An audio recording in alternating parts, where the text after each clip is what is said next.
नमस्कार review channel ಗೆ ಸ್ವಾಗತ। ನಾನು ಸಖ್ಯಾ ಗಾಂವ್ಕರ್। ಮೂಡಾ ಕೇಸ್ಗೆ ಸಂಬಂಧಪಟ್ಟಂತೆ ಸದ್ಯ ಹೈಕೋರ್ಟ್ ನಲ್ಲಿ ಇದೆ ಮುಖ್ಯಮಂತ್ರಿ ಸಿದ್ದರಾಮಯ್ಯನವರ ಭವಿಷ್ಯ। ಇದರ ನಡುವೆ ಈಗ ಸ್ಫೋಟಕ ಸುದ್ದಿಯೊಂದು ಬ್ಲಾಸ್ಟ್ ಆಗಿದೆ, ಸ್ಫೋಟಕ ದಾಖಲೆಯೊಂದು ಬ್ಲಾಸ್ಟ್ ಆಗಿದೆ।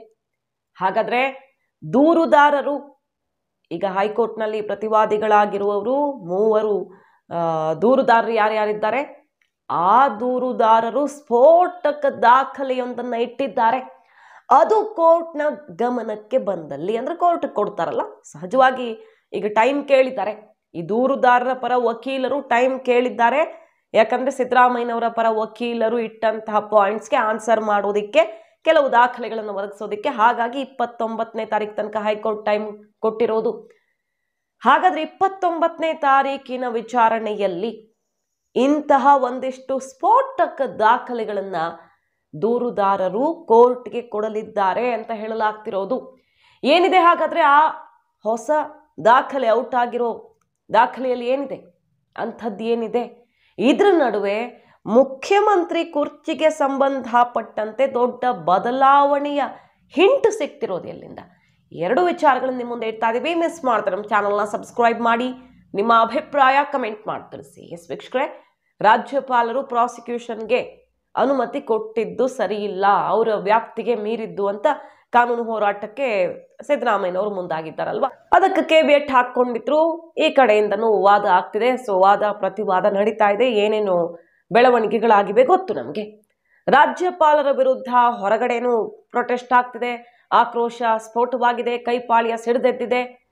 ಮತ್ತೊಂದು ಕಡೆ ಕಾನೂನು ದಾರಿಯಲ್ಲಿಯೂ ರಾಜ್ಯಪಾಲರ ನಡೆಯ ವಿರುದ್ಧ ಹೋರಾಟ ಆಗ್ತಿದೆ। ಆದರೆ ರಾಜ್ಯಪಾಲರ ಪರ ವಕೀಲರು ಯಾಕಾಗಿ ಅವಕಾಶ ಮಾಡಿಕೊಡಲಾಗಿದೆ, ಯಾಕೆ ತನಿಖೆಗೆ ಇಲ್ಲಿ ಅವಕಾಶ ಮಾಡಿಕೊಟ್ರು ರಾಜ್ಯಪಾಲರು ಅನ್ನೋದನ್ನ ಕೋರ್ಟ್ಗೆ ಮನವರಿಕೆ ಮಾಡಿಕೊಡೋ ಪ್ರಯತ್ನ ಮಾಡ್ತಿದ್ದಾರೆ। ಈ ಹೊತ್ತಲ್ಲಿ ಡಾಕ್ಯುಮೆಂಟ್ ಎಷ್ಟು ಪ್ರಮುಖ ಆಗತ್ತೆ? ವೈಟ್ನರ್ ಹಾಕಿ ಈ ಕೇಸ್ನಲ್ಲಿ ಅತ್ಯಂತ ಪ್ರಮುಖ ವಿಚಾರವೊಂದನ್ನು ಅಳಿಸಲಾಗಿದೆಯಾ? ಆ ಬಿಗ್ ಬಾಂಬ್ ಅನ್ನ ಈಗ ದೂರುದಾರರು ಸಿಡಿಸ್ತಿದ್ದಾರೆ। ಸ್ನೇಹಮಯಿ ಕೃಷ್ಣ ಮತ್ತು ಈ ಕೇಸ್ನ ಇನ್ನೊಬ್ರು ದೂರುದಾರ ಮತ್ತು JDS ವಕ್ತಾರ ಕೂಡ ಆಗಿರುವಂತಹ ಪ್ರದೀಪ್, ಇವರೆಲ್ಲ ಮೀಡಿಯಾದಲ್ಲಿ ಕೂತು ದಾಖಲೆಯನ್ನ ಹೊರಗಿಟ್ಟಿದ್ದಾರೆ। ಅಷ್ಟೇ ಅಲ್ಲ, ರಾಜ್ಯಪಾಲರಿಗೂ ಅದನ್ನ ತಲುಪಿಸ್ತೀವಿ, ಕೋರ್ಟ್ ಮುಂದೆಯೂ ಇಡ್ತೀವಿ ಅಂತಿದ್ದಾರೆ। ಎಲ್ಲ ದಾಖಲೆಗಳನ್ನ ಒಟ್ಟಿಗೆ ರಿಲೀಸ್ ಮಾಡಿಲ್ಲ ನಾವು, ಮತ್ತಷ್ಟು ಸರ್ಕಾರವನ್ನೇ ಶೇಕ್ ಮಾಡುವಂತ ದಾಖಲೆಗಳಿವೆ ಅಂತ ಇದರಲ್ಲಿ। ಅದರಲ್ಲೂ ಈ 14 ಸೈಟ್ಗಳಿಗೆ ಸಂಬಂಧಪಟ್ಟಂತೆ ಅತಿ ದೊಡ್ಡ ಅಕ್ರಮದ ದಾಖಲೆಯೊಂದನ್ನ ಹೊರಗಿಡಲಿದ್ದೀವಿ ಅಂತಿದ್ದಾರೆ, ಮತ್ತು ಈಗಿಟ್ಟಿರೋದು ಕೂಡ ಅಷ್ಟೇ ಮಹತ್ವದ್ದು। ಮುಖ್ಯಮಂತ್ರಿ ಸಿದ್ದರಾಮಯ್ಯನವರು ವಾದಿಸ್ತಿರೋದು ಏನು? ನಾವು ಕೇಳಿದ್ವಾ? ನಾನು ಯಾವತ್ತಾದ್ರೂ ಪತ್ರ ಬರ್ದಿದ್ನ ಇಲ್ಲಿ ನಮಗೆ ಬದಲಿ ನಿವೇಶನ ಕೊಡಿ ಅಂತ? ನಾವು ಕೇಳಿದ್ವಾ? BJP ಸರ್ಕಾರ ಕೊಟ್ಟಿರೋದು, ನಮ್ಮ ಕಡೆಯಿಂದ ತಪ್ಪಿಲ್ಲ, ನಮ್ಮ ಭೂಮಿ ತಗೊಂಡಿದ್ರು, ಅದಕ್ಕೆ ಪರ್ಯಾಯವಾಗಿ ಕೊಟ್ರು, ಬಿಟ್ರೆ ನಾವು ಪತ್ರ ಬರೆದು ಈ ಬಡಾವಣೆಯಲ್ಲೇ ಕೊಡಿ ಅಂತ ಕೇಳೇ ಇಲ್ಲ। ಇಲ್ಲ, ಆರೋಪ ಇರೋದೇ ಇವರು ಭೂಮಿ ತಗೊಂಡಿದ್ದಾರೆ ಅಂತ ಹೇಳ್ತಿರೋದೇ ಬೇರೆ ಬಡಾವಣೆ, ಪ್ರತಿಷ್ಠಿತ ಹೆಚ್ಚು ಬೆಲೆ ಬಾಳುವ ವಿಜಯನಗರ ಬಡಾವಣೆಯಲ್ಲಿ ಯಾಕೆ ಕೊಟ್ರು ಅಂತ ಅಲ್ವಾ? ನಾವಲ್ಲಿ ವಿಜಯನಗರ ಬಡಾವಣೆಯಲ್ಲಿ ಕೇಳಿಲ್ಲ, ಎಲ್ಲರಿಗೂ ಕೊಟ್ಟಂಗೆ ನಮಗೂ ಕೊಟ್ಟಿದ್ದಾರೆ ಅಂತ ಅಲ್ವಾ ವಾದಿಸ್ತಿರೋದು? ಅಸಲಿಗೆ ಕೇಳಿದ್ದಾರೆ ಪಾರ್ವತಿಯವರು ಸಿದ್ದರಾಮಯ್ಯನವರ ಪತ್ನಿ ಅಂತ ಹೇಳಲಾಗ್ತಿರುವ ಗಂಭೀರ ಆರೋಪ ಏನು ಕೇಳಿ ಬಂದಿದೆ, ಪತ್ರ ಬರೆದಿದ್ದಾರೆ ಇಲ್ಲೇ ಕೊಡಿ ನಮಗೆ ಅಂತ, ಆ ಜಾಗದಲ್ಲಿ ವೈಟ್ನರ್ ಹಾಕಿ ಅಳಿಸಲಾಗಿದೆ ಅಂತ ದಾಖಲೆಯನ್ನ ರಿಲೀಸ್ ಮಾಡಿದ್ದಾರೆ। ಅದಕ್ಕೆ ತನಿಖೆ ಆಗಬೇಕಾಗಿರೋದು, ಬೇರೆ ಯಾವುದಕ್ಕೂ ಅಲ್ಲ। ಯಾಕೆ ತನಿಖೆಗೆ ಅವಕಾಶ ಕೊಟ್ಟಿದ್ದಾರೆ ರಾಜ್ಯಪಾಲರು? ಯಾಕೆ ಕೊಡಬೇಕು? ಯಾಕೆ CBIಗೆ ಹೋಗಬೇಕು? ಯಾಕಿದು ಅತ್ಯಂತ ಆಳವಾಗಿ ತನಿಖೆಗೆ ಒಳಪಡಬೇಕು ಅಂದ್ರೆ, ಇಂತಹ ಫೋರ್ಜರಿ ಕೆಲಸ ಬಹಳಷ್ಟಾಗಿದೆ। ಅದು ಎಲ್ಲ ದಾಖಲೆಗಳನ್ನು ನಾವು ಯಾರೇ ಬಂದ್ರು, CBI ಬರಲಿ ಇನ್ಯಾರೇ ಬರಲಿ, ಕೊಡ್ತೀವಿ। ಅದಕ್ಕೆ ಒಂದು ಸ್ಯಾಂಪಲ್ ಇದು ವೈಟ್ನರ್ ಹಾಕಿ ಏನು ಮಾಡಿದ್ದಾರೆ ನೋಡಿ। ಅವತ್ತು ಹೆಲಿಕಾಪ್ಟರ್ ಬಂದು ಹೊತ್ಕೊಂಡು ಹೋದ್ರು ಅಂತ ಭೈರತಿ ಸುರೇಶ್ ಇನ್ನಿತರರ ವಿರುದ್ಧ ಕುಮಾರಸ್ವಾಮಿ ಅವರು ಗುಡುಗಿದ್ದನ್ನ ನೋಡಿದ್ವಿ। ದಾಖಲೆಗಳನ್ನ ಸಿದ್ದರಾಮಯ್ಯನವರು ಶಿಫಾರಸ್ ಕೊಟ್ಟಿದ್ದು, ಟಿಪ್ಪಣಿ ಪತ್ರ ಎಲ್ಲ ನಾಶಪಡಿಸಿದ್ದಾರೆ, ಕೆಲವು ಡಾಕ್ಯುಮೆಂಟ್ಸ್ ಫೈಲ್ಸ್ನ ಎತ್ಕೊಂಡು ಬಂದಿದ್ದಾರೆ ಅಂತೆಲ್ಲ ಆರೋಪ ಮಾಡ್ತಾರಲ್ಲ, ಅದೇ ರೀತಿ ಕೆಲವನ್ನ ಅಳಿಸಿ ಹಾಕಲಾಗಿದೆ ಅನ್ನುವ ಆರೋಪ ಮಾಡ್ತಿದ್ದಾರೆ। ಕೆಲವನ್ನ ವೈಟ್ನರ್ ಹಾಕಿ, ಅದರಲ್ಲೂ ಪ್ರಮುಖವಾಗಿ ಪಾರ್ವತಿಯವರ ಸಹಿ ಇರುವ, ಅವರೇ ಇಲ್ಲೇ ಸೈಟ್ ಬೇಕು ಅಂತ ಕೇಳಿರುವಂಥದ್ದ ಜಾಗದಲ್ಲೇ ವೈಟ್ನರ್ ಹಾಕಿದ್ದಾರೆ ಅನ್ನುವ ಗಂಭೀರ ಆರೋಪವನ್ನ ಮಾಡ್ತಿದ್ದಾರೆ।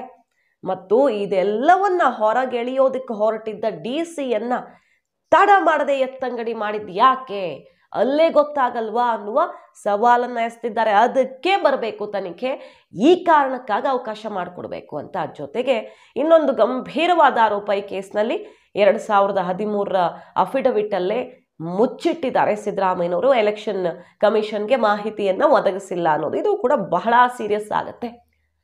ಸೊ ಈ ಎಲ್ಲ ಅಂಶಗಳನ್ನ ಈಗ ಹೇಳ್ತಿದ್ದಾರೆ. ಕೋರ್ಟ್ಗೆ ಸ್ಫೋಟಕ ದಾಖಲೆಗಳನ್ನ ಕೊಡ್ತೀವಿ ಮತ್ತು ಇದು ಯಾವುದು ಕೂಡ ಮುಖ್ಯಮಂತ್ರಿಗಳನ್ನ ಬಚಾವ್ ಆಗೋಕೆ ಬಿಡಕ್ ಸಾಧ್ಯವೇ ಇಲ್ಲ ಅಂತ ಹೇಳ್ತಿರೋದು. ಸೊ ಮೂಡಾ ಕೇಸ್ನಲ್ಲಿ ಬಿಗ್ ಟ್ವಿಸ್ಟ್ ಕೊಡ್ತಿದ್ದಾರೆ ದೂರುದಾರರು. ಇನ್ನೂ ಇದೆ, ನೋಡ್ತಾ ಇರಿ ಏನು ಬರುತ್ತೆ ಅಂತ ಸವಾಲ್ ಹಾಕ್ತಿದ್ದಾರೆ. ಇದ್ರ ನಡುವೆ ಮುಖ್ಯಮಂತ್ರಿ ಸಿದ್ದರಾಮಯ್ಯನವರು ಇಷ್ಟೆಲ್ಲ ಬೆಳವಣಿಗೆಗಳಾಗ್ತಿರೋ ಹೊತ್ತಲ್ಲಿ ತಾತ್ಕಾಲಿಕವಾಗಿ ಕೋರ್ಟ್ನಿಂದ ಒಂದು ಉಸಿರಾಡೋ ಬ್ರೇಕ್ ಸಿಕ್ಕಿದೆಯಲ್ಲ, 1 ವಾರ 10 ಡೇಸು. ಈ ಬ್ರೇಕಲ್ಲಿ ಸಿದ್ದರಾಮಯ್ಯನವರ ಮಾತು ಅಚ್ಚರಿಗೆ ಕಾರಣ ಆಗಿದೆ. ನಾನು ಅಧಿಕಾರದಲ್ಲಿ ಇರ್ತೀನೋ ಬಿಡ್ತೀನೋ, CM ಆಗಿರ್ತೀನೋ ಬಿಡ್ತೀನೋ, ಸಾಮಾಜಿಕ ನ್ಯಾಯವನ್ನು ಯಾವತ್ತೂ ಮರೆಯೋದಿಲ್ಲ, ಸಾಮಾಜಿಕ ನ್ಯಾಯವನ್ನು ಎತ್ತಿ ಹಿಡಿತೀನಿ, ಅದೇ ನನ್ನ ಇಡೀ ಜೀವನದ ಧ್ಯೇಯ ಅಂತ ಭಾಷಣ ಮಾಡಿರೋದು.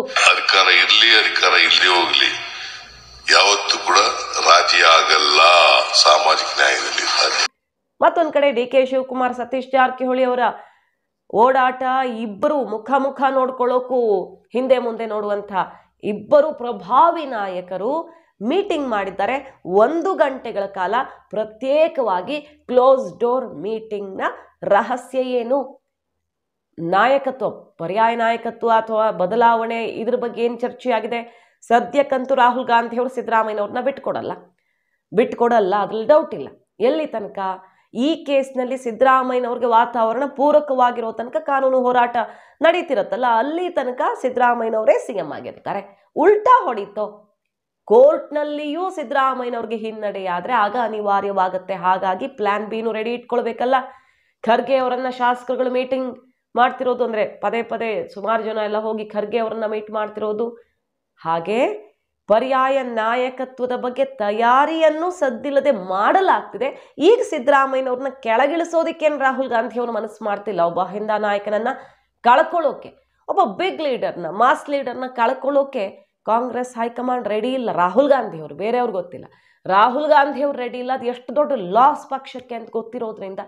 ಆದರೆ ಅನಿವಾರ್ಯ ಅನ್ನೋ ಪರಿಸ್ಥಿತಿ ತಾನಾಗೆ ಒದಗಿ ಬಂದರೆ ಹೈಕೋರ್ಟ್, ಸುಪ್ರೀಂ ಕೋರ್ಟ್, ಇಲ್ಲೆಲ್ಲೂ ನಮಗೆ ಪೂರಕವಾದ ಪರಿಸ್ಥಿತಿ ಇಲ್ಲಪ್ಪ ಅಂತ ಅನಿಸಿದ್ರೆ ಪರ್ಯಾಯ ನಾಯಕತ್ವವನ್ನು ರೆಡಿ ಮಾಡಿಕೊಳ್ಳಲಾಗ್ತಿದೆ ಅನ್ನೋದು ಇಂಟ್ರೆಸ್ಟಿಂಗ್ ಮಾಹಿತಿ.